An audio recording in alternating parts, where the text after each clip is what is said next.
কিন্তু কেনই নামাজ আমরা অনেকেই জানি না, জেনে শুনে বুঝে আমরা আদায় করি, এই জন্য সুবিধা হলে আদায় করি, আবার অসুবিধা হলে ছেড়ে দিই।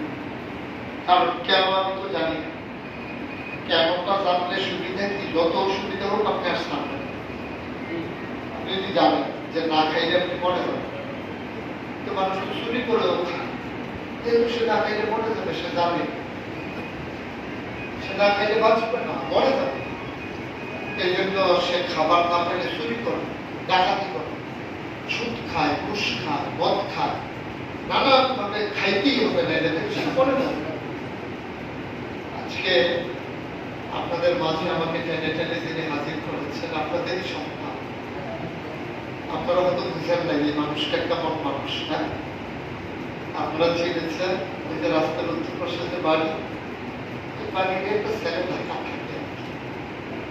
বিষয়টা এমন, বাংলাদেশে শিক্ষার জগতে শিক্ষাকে একটা অনন্য উচ্চতায় নিয়ে যাওয়ার জন্য এবং শিক্ষাকে মানুষের দোরগোড়ায় মানসম্মত শিক্ষা পৌঁছে দেওয়ার জন্য যে মানুষটা নিরলসভাবে চেষ্টা করে যাচ্ছে অনেকগুলো মানুষ, তার মাঝে অন্যতম একজন মানুষ আপনাদের সন্তান হাফেজ হাবিবুল্লাহ মোহাম্মদ ইকবাল। বলেন আলহামদুলিল্লাহ।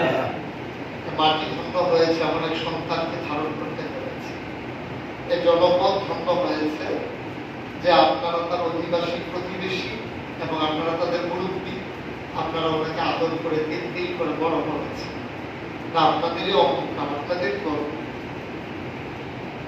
যে কথাটা বলতেছিলাম, আমরা যে মুসলমান, আমরা কেন মুসলমান এটাও জানি। আমরা জানি কি লা ইলাহা ইল্লাল্লাহ মুহাম্মাদুর রাসূলুল্লাহ, এটা পড়লে সে মুসলমান হয়ে গেছে। আমরা মনে করি এটাই উদ্দেশ্য। এখন যদি আমি বলি যে আপনি যে বলছেন লা ইলাহা ইল্লাল্লাহ, আপনি কি জানেন কি বলছেন? লা ইলাহা ইল্লাল্লাহ আপনি কি বলছেন? আপনি লা ইলাহা ইল্লাল্লাহ সবাই মিলে বলতেছেন, কোনো ক্ষতি নেই, কেউ কোনো বাধা দেয়। আমি যে সাহেব, আমি যদি বলি আজকে মাগরিবের পর আমরা সবাই মিলে জিকির করবো, সব লোক আসবে, বাধা তো দেবেই না, বরঞ্চ অনেকে দেখবেন আদর যত্ন করবে, হাতিয়া দেবে, টাকা পয়সা দেবে। এই লা ইলাহা ইল্লাল্লাহ তো ১,৫০০ বছর আগে নবীজি বলছিলেন। আমরা সবাই মিলে যে লা ইলাহা ইল্লাল্লাহ বলছি আর উনি যে লা ইলাহা ইল্লাল্লাহ বলছেন, এই দুটোর মধ্যে পার্থক্য আছে নাকি? একই তো লা ইলাহা ইল্লাল্লাহ, শব্দগত দিকে তো একই। তো উনি লা ইলাহা ইল্লাল্লাহ বলার কারণে ওনার মতো সোনার মানুষ সবাই মিলে মানল, টিটকারি মানল, মারার জন্য ষড়যন্ত্র করলো, দেশ থেকে বিদায় করে দিল। অথচ দেখেন ওনার জন্ম মক্কা, শৈশব মক্কা, কৈশোর মক্কা, তারুণ্য মক্কা, যৌবন মক্কা, নিজের বাড়ি মক্কা, বিয়ে করলেন মক্কা, মেয়ে বিয়ে দিলেন মক্কা, লেনদেন করলেন মক্কা, চলাফেরা করলেন মক্কা, বংশধর সব মক্কা, বাপদাদার ভিটা মক্কা, থাকতে পারলেন না মক্কা, চলে যাওয়া লাগলো মদিনা। কি অপরাধ ওনার? উনি কি এরকম একটা জায়গায় শুরুতে ধরা পড়ছিল, সবাই মিল্লা বৈঠক করছে ওনাকে আর এই এলাকায় রাখা হবে, এরকম তো না বিষয়। উনি খুব খারাপ মানুষ, মানুষের সাথে ব্যবহার খুব খারাপ করে, এই জন্য সবাই মিলে মিটিং করছে আমাদের গ্রামে, ওনাকে আমরা মনে করতে লোকে অনেক খারাপ কাজ করছে। তো তাই ওনাকে বিদায় করা হলো না, এই লা ইলাহা ইল্লাল্লাহর কারণে। যে লা ইলাহা ইল্লাল্লাহ বললে আপনারা আমাকে হাতিয়া দেবেন, বলবেন অনেক পাবানি হুজুর যে জিকির করে, বড় ভাই বাটি শুদ্ধা জিকির করে, বাতাসে জিকির দিতে আছে। মহিলারা শুদ্ধা দেখবেন দেশি মুরগির ডিম সিদ্ধ করে পাঠাই দেবে, হুজুরের জন্য খাবার নিয়ে যাও, পুরো আগে বসে বসে তাড়াতাড়ি যাও, যে আমরা রোগী চলে আসছে। কিন্তু এই লা ইলাহা ইল্লাল্লাহ তো নবী বলছিল, এই বলার কারণে উনি দেশ ছেড়ে চলে যাওয়া লাগলো, মাইর খাইলো, ওনাকে মারার ষড়যন্ত্র করলো, ৩ বছর জেলখানায় রাখলো, শুধু লা ইলাহা ইল্লাল্লাহ কিছু। তাহলে আমরা লা ইলাহা ইল্লাল্লাহ বুঝি আর মক্কার তারা বুঝতেন না, বিষয়টা কি এরকম? আর কি আমরা ভালো বুঝি না মক্কার তারা ভালো বুঝি? মক্কার মানুষ ভালো বুঝি, ওরা বুঝা শুনেই নবীজিকে দেশ থেকে তাড়াচ্ছে। ওরা বুঝা শুনেই বিরোধিতা করছে। আর আমরা বুঝি না বই না, আমরা জিকিরের পক্ষে থাকি, কলমার পক্ষে থাকি। আমরা আসলে লা ইলাহা ইল্লাল্লাহ এই কথাটা বলার সাথে সাথে আপনার উপরে কতগুলো কাজ ফরজ, কতগুলো কাজ হারাম। শুধু এটা যদি আপনি বিশ্বাস করেন আর বলেন, সাথে সাথে আপনার উপরে নামাজ পড়া ফরজ, সাথে সাথে আপনার উপরে রোজা রাখা ফরজ, সাথে সাথে আপনার সামর্থ্য থাকলে হজ করা ফরজ, সাথে সাথে সামর্থ্য থাকলে আপনার যাকাত দেওয়া ফরজ।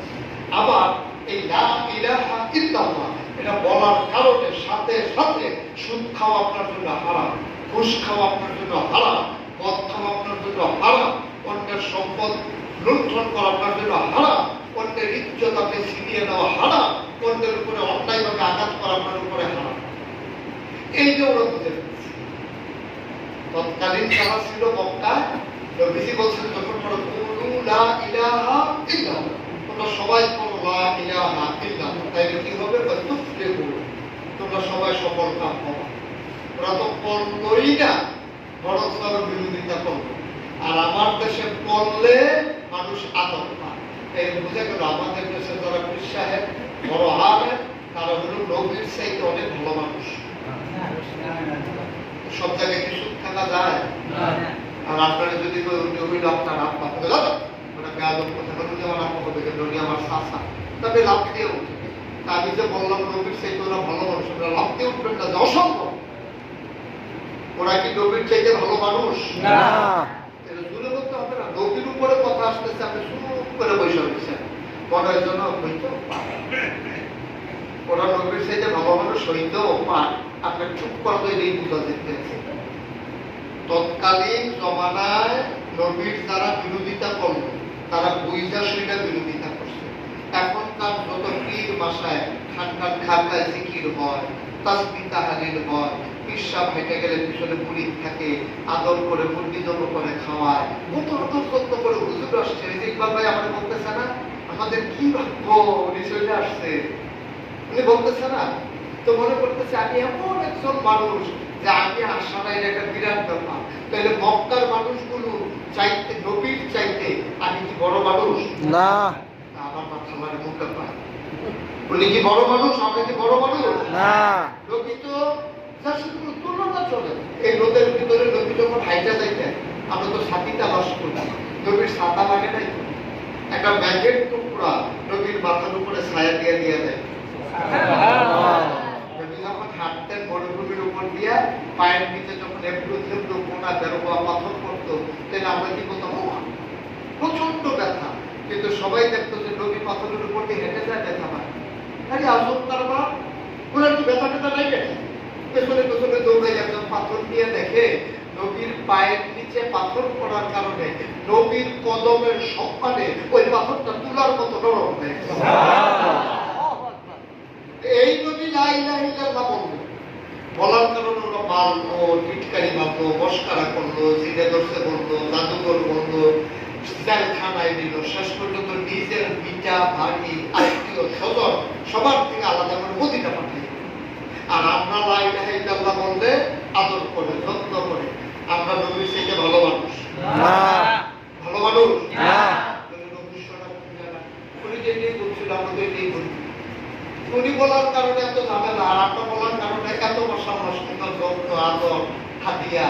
পার্থক্যটা কোন জায়গায়? পার্থক্যটা হলো ওরা মক্কার কাফেররা বুঝে ফেলছে লা ইলাহা ইল্লাল্লাহ মানে কি জানো? তারা নিজেরা নিজেরা হিসাব মিলাই গেছে।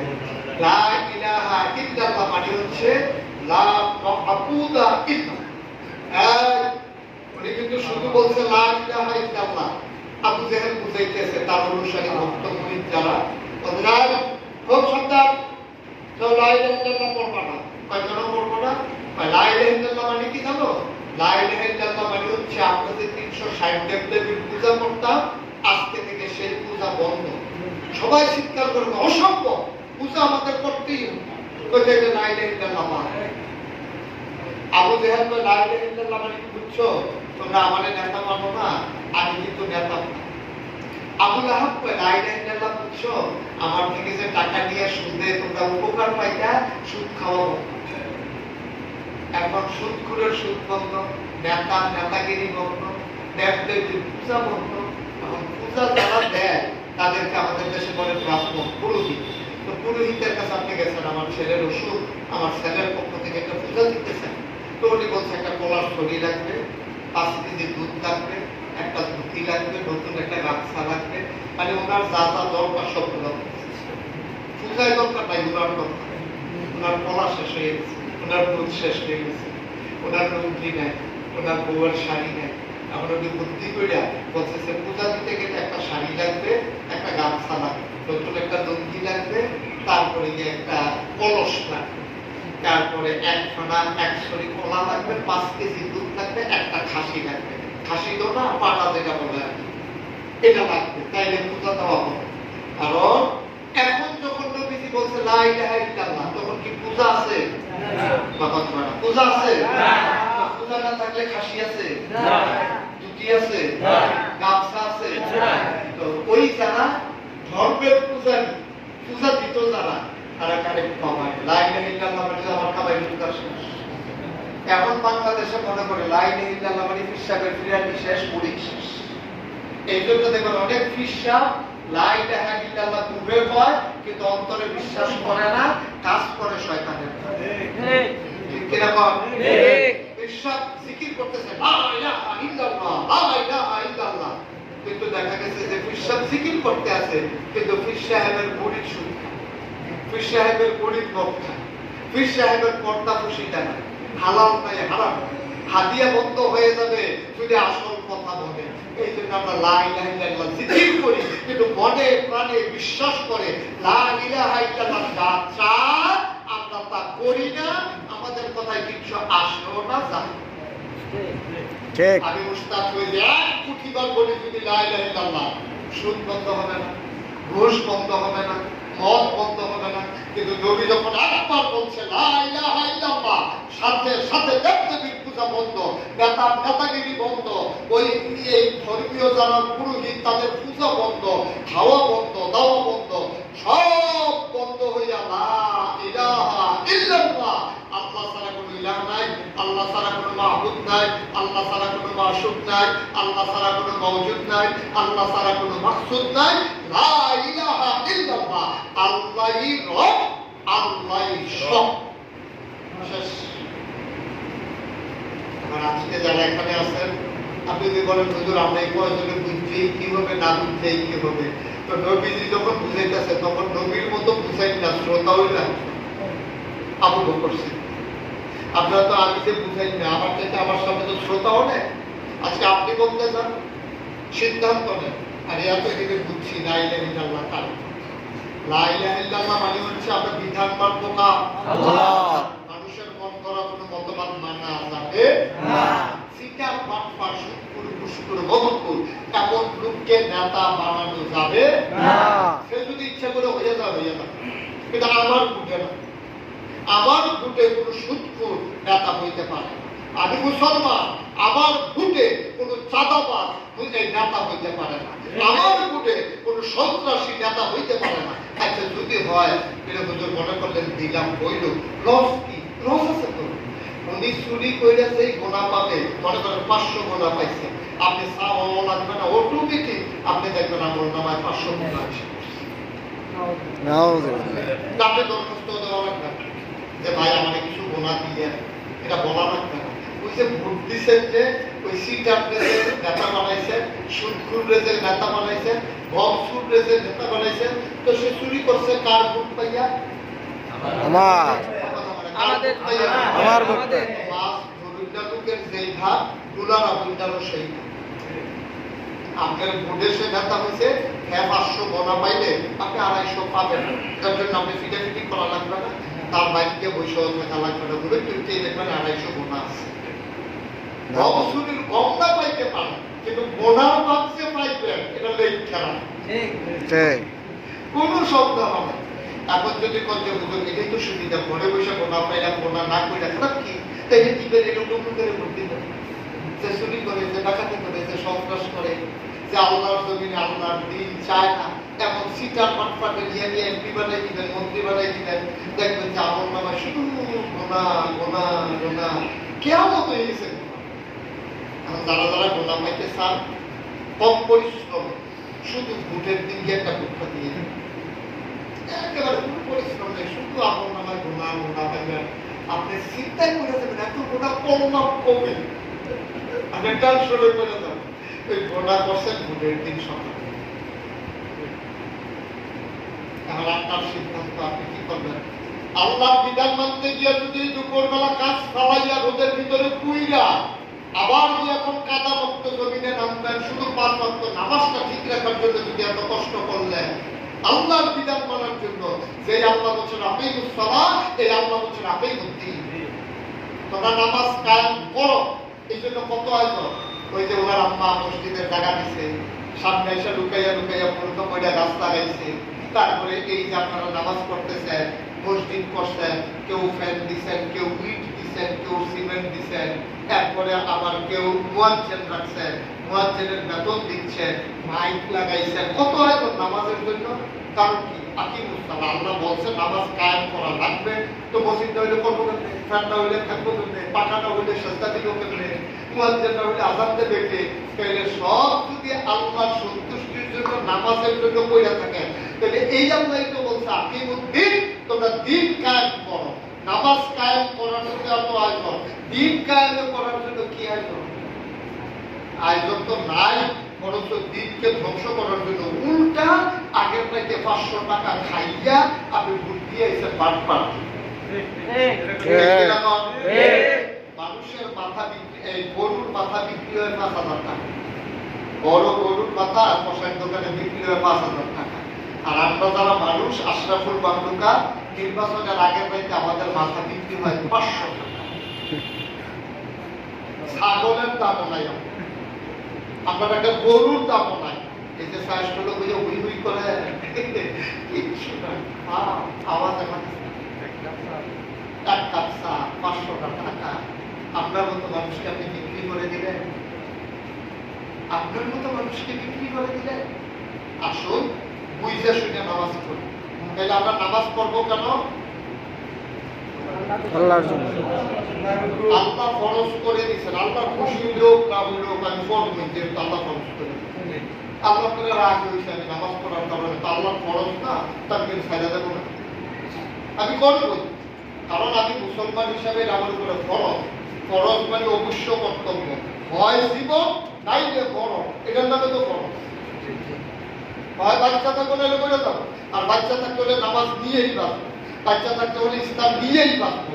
এখন যদি 1 কোটি টাকা ওনারে কেউ দেয়, এই ওনারে ওই যে কালো মানুষ কিন্তু চেহারার ভেতরে নোর আছে না, ওনারা এসে বন্দুক দিয়ে বললো যে তুমি দাড়ি কামাইবা না, তোমার গুলি করা। আপনারা কেউ বলে যদি তুমি দাড়ি এখন কামাইবা না, তোমাকে গুলি করা হবে, আপনি কামাইবেন, আপনি কি করবেন? গুলি করবে করো, দাড়ি কামাইতে পারো না। তাহলে সামান্য দাড়ির জন্য যদি উনি জীবন দিতে প্রস্তুত, তাহলে আল্লাহর জমিনে আল্লাহর দ্বীনের জন্য ওনার কয়বার জীবন দেওয়া দরকার? একবারে হবে না, 500 জীবন দেওয়া দরকার। আল্লাহ একবার মানো, আবার দাও, আবার মানো, আবার দাও, আবার মানো, আবার দাও। দিন কায়েমের জন্য জীবন দেব, বাতিলের সাথে আপোষ করবো না। এটা হলো কিন্তু নামাজ পড়ে, এটা লেগে তো রোজা রাখে। আল্লাহ আমাদের কবুল করুক, সবাই পড়ে না।